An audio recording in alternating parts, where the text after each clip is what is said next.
आज रात साल का पहला सफर मून नजर आएगा।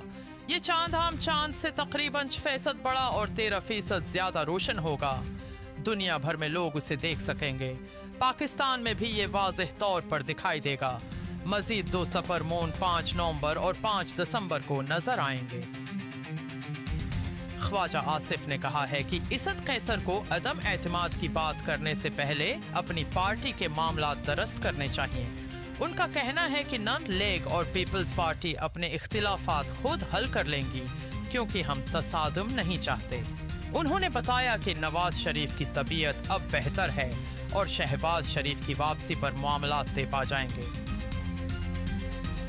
अमेरिकी सदर डोनाल्ड ट्रंप ने कहा है कि हमास ने कई अहम निकात पर इत्तेफाक कर लिया है और जल्द गजा में जंग बंदी हो सकती है। उन्होंने कहा कि दुनिया के ज्यादातर ममालिक इस अमन मंसूबे की हमायत कर रहे हैं। ट्रंप ने यह भी दावी किया कि उन्होंने माजी में 7 बड़ी जंगें रखवा कर अमन कायम किया, जिनमें पाकिस्तान और भारत का तनाज़ा भी शामिल था। गजा पर इसराइली हमलों को 2 साल मुकम्मल हो गए हैं और आज भी 24 फिलिस्तीनी जाँ बहक हुए। अब तक 67,000 से ज्यादा फिलिस्तीनी शहीद और 1,70,000 जख्मी हो चुके हैं। गजा मुकम्मल तौर पर तबाह हो चुका है। लाखों लोग बेघर हैं और तकरीबन 20 लाख भूख से परेशान हैं। इमरान खान ने जेल से हिदायत देते हुए महमूद खान उचकजई और इलामा अब्बास नासिर को अपोजिशन लीडर मुकर्रर कर दिया है।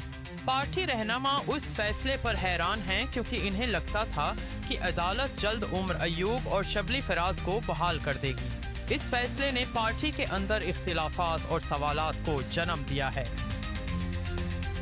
सदर आसिफ जरदारी की हदायत पर वजीर दाखिला मोहसिन नकवी कराची पहुंचे ताकि सनद और पंजाब हुकूमत के दरमियान पैदा होने वाली कशीदगी खत्म कराएं। उन्होंने सनद के वजीरों से मुलाकात की और ज़ियाउल हसन लंजार के इंतकाल पर ताज़ियत भी की। ज़राए के मुताबिक सदर जरदारी ने दोनों सूबों के दरमियान मुफाहमत के लिए मोहसिन नकवी को फौरी तलब किया था।